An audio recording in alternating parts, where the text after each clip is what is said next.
Twelfth class की physics के chapter number 7 यानी प्रत्यावर्ती धारा वाले चैप्टर के हम न्यूमेरिकल कंप्लीट कर रहे हैं। और हमारे यहाँ पर इस सीरीज में अभ्यास के जो क्वेश्चन हैं वो कंप्लीट हो चुके हैं। प्लेलिस्ट बनी हुई है, आप वहां से कंप्लीट कर सकते हैं।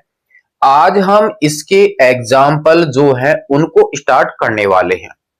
एग्जाम्पल की ये जो सीरीज है उसमें आज हम क्वेश्चन नंबर 1 जो है वो इसका स्टार्ट करेंगे।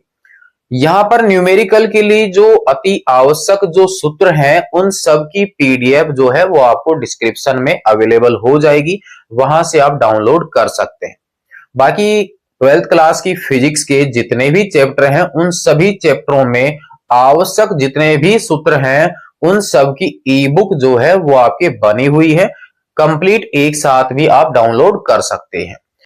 तो अब हम यहां पर इसका एग्जाम्पल नंबर 1 जो है उसको जान लेते हैं। इसका जो एग्जाम्पल नंबर 1 है उसके अनुसार ये दिया हुआ है कि एक विद्युत बल्ब जिसे कि 220 वोल्ट की आपूर्ति पर 100 वाट शक्ति देने के लिए बनाया गया है। यानी एक बल्ब है और वहां पर वोल्टेज जो है वो 220 लगाई हुई है, तब वह बल्ब जो है वो 100 वाट शक्ति का क्षय करे यहां पर। तो ऐसा बल्ब यहां पर बनाया गया है।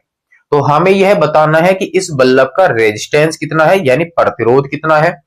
दूसरा, जो आपूर्ति लगी हुई है उस आपूर्ति की शिखर वोल्टता का मान हमें पूछा गया है, क्योंकि 220 यहां पर क्या दिया हुआ है, वोल्टता का वर्ग माध्य मूल मान। और तीसरा क्वेश्चन इसमें जो किया गया है वो है परिपथ में बहने वाली धारा का आरएमएस मान। तो हमें जो जो मान अवेलेबल है आप उनको तो कर लीजिए नोट, और जिसको आपको ज्ञात करना है उसका सूत्र लगाइए, मान रखिए और इसका कर दीजिए आंसर कंप्लीट। तो देखिए हमारे पास यहां पर दिया हुआ है वोल्टता का वीआरएमएस मान दिया हुआ है। मैं यहां पर आरएमएस यूज कर रहा हूं ताकि यहां से ये साफ साफ हमें पता चल जाए। 220 वोल्ट दिया हुआ है और यहां पर जो शक्ति है उसका मान अपने पास यहां पर उन्होंने बोला है 100 वाट है। और हमें यहां पर पूछा है बल्ब का प्रतिरोध। नेक्स्ट हमें पूछा है वोल्टेज का शिखर मान यानी अधिकतम मान, और हमें पूछा गया है धारा का आरएमएस मान। ये तीन मान जो है वो हमें यहां पर पूछी गई है। तो आप सबसे पहले तो यहां पर हमारे पास में है वोल्टेज, उसके बाद है शक्ति और ये है प्रतिरोध। तो इन तीनों में कोई रिलेशन वाला कोई फॉर्मूला है वो फॉर्मूला आप लगाइए। तो जब आप इसको हल करते हैं तो नंबर फर्स्ट हम यहां पर ज्ञात कर लेते हैं, बल्ब का प्रतिरोध हमें यहां पर ज्ञात करना है। तो इसके लिए हम जानते हैं कि इसका जो फॉर्मूला है वो हमारे पास में है शक्ति बराबर वी स्क्वायर बटा आर होता है। आरएमएस मान है तो आप यहां पर आरएमएस मान लिख दीजिए। आर चाहिए तो आर चला जाएगा ऊपर और पी कहां चला जाएगा, इसके नीचे। तो यहां से आ गया अपने पास आर, ये अपने पास में हो गया V square R M S मान और बटा में आ गया पी। अब देखिए वीआरएमएस का मान अपने पास में अवेलेबल है 220, स्क्वायर है तो दो बार आप इसको रिपीट कर दीजिए। यहां पर आपके पास में हो गया 220 और बटा में हमारे पास में है पी, तो ये हो गया हमारे पास 100। दो जीरो हमारे पास ऊपर भी हैं, दो नीचे भी हैं, फिर 22 को 22 से गुणा कर देंगे तो 484 ओम उस बल्ब का प्रतिरोध आ जाता है। तो पहले का आंसर जो है वो अपना कंप्लीट हो जाता है। क्लियर है, कोई समस्या यहां पर आई नहीं। सेकंड हमारे पास में है वोल्टा का शिखर मान। वोल्टा का शिखर मान ये अब हम यहां पर ज्ञात कर लेते हैं। कहने का मतलब हमें वीएम का मान चाहिए। तो शिखर मान जो होता है वो हम जानते हैं इसके वीआरएमएस मान का √2 गुणा होता है। सूत्र नॉर्मल ही इसका स्टार्टिंग ही आ जाता है।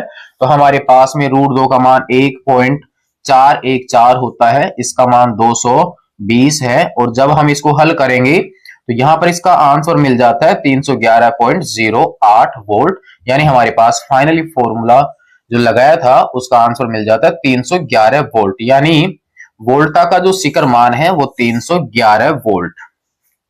तो अपना आंसर जो है सेकंड का वो भी कंप्लीट हो जाता है। अब हमारे पास यहां पर ले लेते हैं पार्ट नंबर इसका 3, धारा का आरएमएस मान। धारा का आरएमएस मान। तो अब हमारे पास यहां पर धारा का आरएमएस मान हमें चाहिए, तो आई आर एम एस बराबर क्या हो जाएगा, वी आर एम एस और बटा में क्या आर, क्योंकि धारा बराबर क्या होगा वोल्टेज और बटा में उसकी रुकावट, रुकावट हमारे पास में है आर और वोल्टेज कौन सी है वी आर एम एस। अधिकतम चाहिए तो अधिकतम वाला यूज कर लीजिए, आर एम एस चाहिए तो आर एम एस। ये मान अपने पास है ही कितना है 220 और आर का जो मान है वो अपने को यहाँ पर कितना मिला 484। 484 ये हमें मिल चुका है। यहां से 220 है तो यहां से 484 को मैं 22 गुणा 22 लिख सकता हूं। तो एक 22 का आप यहां से डिवाइड करेंगे तो बच जाएगा अपने पास 10। तो ये अपने पास हो गया 10 और बटा में कितना 22। यहां पर आप इसका दूसरा जो फॉर्मूला है चाहो तो आप उससे भी कंप्लीट कर सकते हो और उसके अनुसार अपने पास जो मान चल रहा है सेकंड जो इसका पार्ट है अथवा करके आप यहां से भी ज्ञात कर सकते हैं। P बराबर होता है V आर एम एस और I R M S. I R M S अगर आपको निकालना है तो P में भाग दे दीजिए V आर एम एस का तो आपको I आर एम एस मिल जाता है। P बटा V आर एम एस। यहां पर ये कितना है 100, ये कितना है 220, कितना बचा 10 बटा 22, यानी 10 में आप भाग दे लीजिए 22 का। जितना भी आंसर आता है तो आपका आंसर जो है वो 0.45 के आसपास इसका आंसर आ जाता है। तो हमारे पास आंसर आ जाता है इसका 0.45 एम्पियर। यहां पर आंसर इसका भी यही रहने वाला है 0.45 एम्पियर। तो क्वेश्चन नंबर 1 जो एग्जाम्पल था वो आपका कंप्लीट हो जाता है।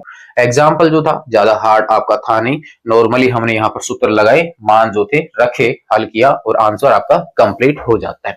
इसी प्रकार से कंप्लीट करने वाले हैं हम इसके सभी क्वेश्चनों को और एग्जाम में एक क्वेश्चन जो है वो आपका जरूर से इसमें बनने वाला है। यहाँ पर आपके पास दो पार्टों में वो होगा, एक आपके ऑब्जेक्टिव टाइप में और एक आपके पास जो 4 नंबर का निबंधात्मक क्वेश्चन होगा उसके साथ एक क्वेश्चन जरूर से बनेगा। तो नोट कीजिए क्वेश्चन नंबर 1 यानी एग्जाम्पल नंबर 1 चैप्टर नंबर 7 का। नेक्स्ट में देखेंगे इसका एग्जाम्पल नंबर 2।